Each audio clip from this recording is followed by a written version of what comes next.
रोजी मुंबईला या महाराष्ट्रामधील ओबीसी बांधवांचा मोर्चाचं आम्ही नियोजन केलेलं आहे। काल दिवसभर आम्ही जालना जिल्ह्यातल्या अंबड, घनसावंगी अशा 2 जिल्ह्यामध्ये अनेक गावांमध्ये जाऊन बैठका घेतलेल्या आहेत। रात्री उशिरा बीड जिल्ह्यातल्या गेवराईमध्ये भव्य रॅली झाली आणि बाग पिंपळगाव या गावामध्ये सभा झालेली आहे। मुळात प्रश्न असा आहे, आज परत आम्ही वेगवेगळ्या तालुक्यामध्ये जिल्ह्यामध्ये बैठका घेत आहोत। एका एका ठिकाणी 1000, 2000, 3000 अशी माणसं गोळा होतात। आमचं म्हणणं एवढंच आहे की मराठा समाजाचं कुणबीकरणाद्वारे ओबीसी मधला समावेश हा खऱ्या अर्थानं मूळ ओबीसींच्या आरक्षणाचा गळा घोटणार आहे। पण असं होत असताना या महाराष्ट्रातले मुख्यमंत्री महोदय, सत्तेमधले सर्व लोक, विरोधामधले सर्व लोक, ओबीसीचे सर्व मंत्री, 8-9 मंत्री, ओबीसीची सब कमिटी, ही सगळी माणसं गप्प का बसलेत याचं आम्हाला उत्तर नाही मिळालेलं। आम्ही आजपर्यंत मनोज जरांगेंनी आंदोलन करायचं, आम्ही प्रति आंदोलन करायचं, मनोज जरांगेंनी बाईट द्यायची, आम्ही बाईट द्यायची, मनोज जरांगेंनी ओबीसीच्या माणसांना टार्गेट करायचं, आम्ही त्यांना टार्गेट करायचं। खऱ्या अर्थानं या गोष्टीचा कंटाळा आलाय या महाराष्ट्रातल्या सर्व लोकांना। माझं म्हणणं एवढंच आहे की 103वी घटना दुरुस्ती करून इकॉनॉमिकल विकर सेक्शन कशासाठी निर्माण झालं? मुख्यमंत्री महोदय, तुम्ही जबाबदार पदावर बसलेले आहात, तुम्ही आम्हाला एका प्रश्नाचं उत्तर द्या। मराठा समाज जर कुणबीकरणाद्वारे, तुम्ही प्रशासनानं सांगितलं की या महाराष्ट्रामध्ये 2017 सालापासून पुढं 22,20,577 प्रमाणपत्र वाटली गेली। एवढ्या बहुसंख्येने जर ही प्रमाणपत्र वाटली जात असतील आणि अजून वाटली जाणार असतील, अजून मनोज जरांगेंचं आंदोलन होणार असेल, तर मला वाटतंय संपूर्ण मराठा समाज हा ओबीसी मध्ये आलेला असेल।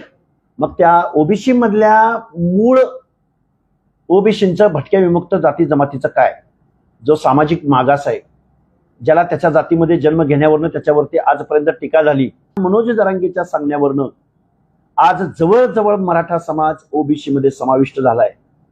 आता आमचा प्रश्न असा आहे की आता हा ओबीसी जाणार कुठं? ओबीसी आरक्षणाचा गळा घोटण्याचं काम इथल्या राज्यकर्त्यांनी केलंय। आमची एक विनंती आहे, आम्ही गावोगाव फिरतोय, आम्हाला कल्पना आहे आम्ही कारखानदाराची पोरं नाही, आम्ही आमदारांची पोरं नाही, आम्ही मंत्री आमच्या पाठीमागं कोण नाहीत, सरकार आमची मागणी मानायला तयार नाही, विरोधी पक्ष नेते, विरोधी पक्ष ओबीसीच्या प्रश्नावर बोलायला तयार नाही। महाराष्ट्रातल्या तमाम ओबीसी आणि भटके विमुक्त जाती जमातीच्या सर्व जातीमधल्या सर्व संघटनांच्या प्रमुखांना माझी विनंती आहे, ओबीसीच्या सर्व संघटनांनी, सर्व जातीपातीच्या संघटनांनी या उद्याच्या 1 सप्टेंबरच्या मोर्चात सामील व्हावं। जर तुम्ही जाती जातीमध्ये भांडत बसला, जर फक्त जातीचीच मागणी पुढे रेटत बसला, तर हे तुमच्या आमच्या ताटातलं ओबीसीचं आरक्षण आज रोजी संपलेलं आहे। ज्या 12 जिल्ह्यामध्ये पंचायत समितीच्या, जिल्हा परिषदेच्या निवडणुका झाल्या, त्यामधून ओबीसी हद्दपार झालेला आहे। शेकडोनं उदाहरणं आमच्याकडे आहेत।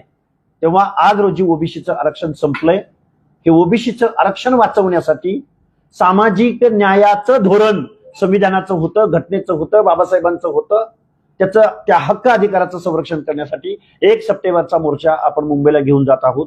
तो मोर्चा फक्त महाराष्ट्रातील नाही, फक्त भारत देशातील नाही, तर जगातला सर्वात मोठा मोर्चा असेल, एवढी माझी या सर्व महाराष्ट्रामधल्या ओबीसी विजयंतींना 1 सप्टेंबरच्या मोर्चामध्ये सामील होण्याची विनंती आहे। ही सुरुवात मराठवाड्यामधून हजारो लोकांच्या गाड्या मराठवाड्यामधून पुणे जिल्ह्यातल्या दौंड तालुक्यातल्या पाटस टोल नाक्याजवळ ह्या सगळ्या गाड्या जमा होतील। मला वाटतं 1 सप्टेंबरच्या अगोदर 2 दिवस त्या गाड्या तिथं जमा होतील। हजारो गाड्यांचा ताफा असेल आणि तो ताफा मुंबईच्या दिशेने निघेल। महामानव डॉक्टर बाबासाहेब आंबेडकरांच्या प्रतिमेला घेऊन आम्ही दौंड तालुक्यामधून, पाटसमधून मुंबईकडे जाणार आहोत। त्याच्या अगोदर आम्ही मराठवाड्यातले 8 जिल्हे, विदर्भातले 2-3 जिल्हे, अगदी सिंदखेड राजा, देऊळगाव राजा, लोणार या परिसरामधल्या गावागावामध्ये आम्ही गेल्या 2-3 महिन्यापासून बैठका घेत आहोत, छोट्या मोठ्या सभा घेत आहोत। आणि ही सगळी लोक, काय ओबीसीचा अंडरकरंट आहे, सर्वसामान्य माणसांच्या मनामध्ये काय भावना आहे, प्रत्येक गावामध्ये नुसतं रस्त्यावरून जात असताना 5 मिनिट वाट वाकडी केली तर हजारोंच्या जनसंख्येनं ओबीसी बांधव रस्त्यावर येत आहेत, घोषणा देत आहेत। पण या सगळ्या लोकांना एकत्रित घेऊन आम्हाला मुंबईला जायचंय। आणि जे आमची चेष्टा करतायत ना, राधाकृष्ण विखे पाटील, हाकेला कोण हो देत नाही, किंवा प्रसाद लाड, हाकेच्या मागे 2-4 माणसं नसतात, पण मनोज जरांगेंनी जर आवाज टाकला तर 5-50 हजार माणसं गोळा होतात.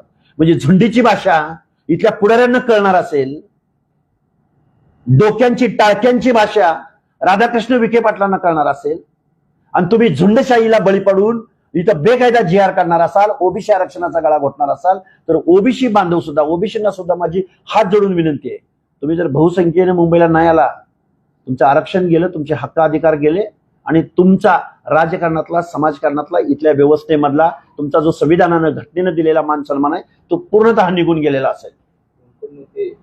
नेते बघा, आम्ही सर्व नेत्यांना आव्हान करत आहोत, जे नेते येतील ते आपले, जे नाही येतील, जे आपल्या पक्षाच्या अजेंड्यावर काम करतील, आपलं राजकारण सांभाळत बसतील, तर त्यांना आमच्या हार्दिक शुभेच्छा. याच्या पलीकडे आम्ही आमच्या नेत्यांसंदर्भात काही बोलू इच्छित नाही.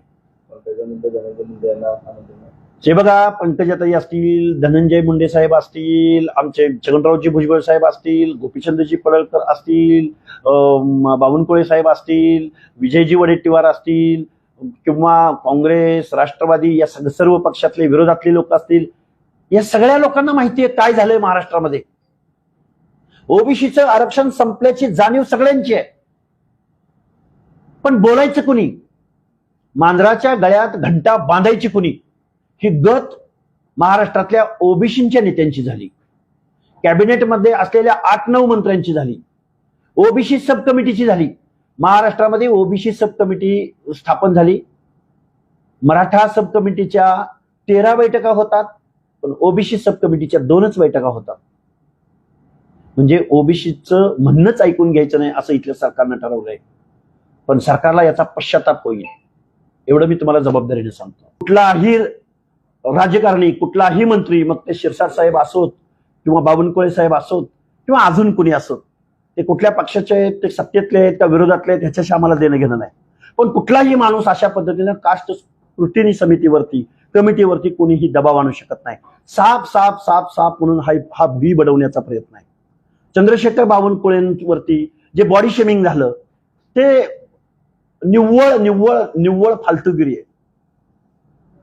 असं कुणाला टार्गेट करण्यानं प्रत्येक वेळी एका ओबीसी नेत्याला निवडायचं, त्याची शारीरिक ठेवण निवडायची, त्याची जात निवडायची, आणि त्यांना मग अपमानास्पद, त्यांच्या मनात लज्जा निर्माण होईल, मान शर्मेने खाली जाईल, त्यांना गिल्ट वाटेल, अशा पद्धतीनं वागण्याचं काम मनोज जरांगे गेल्या 2-3 वर्षापासून करतायत.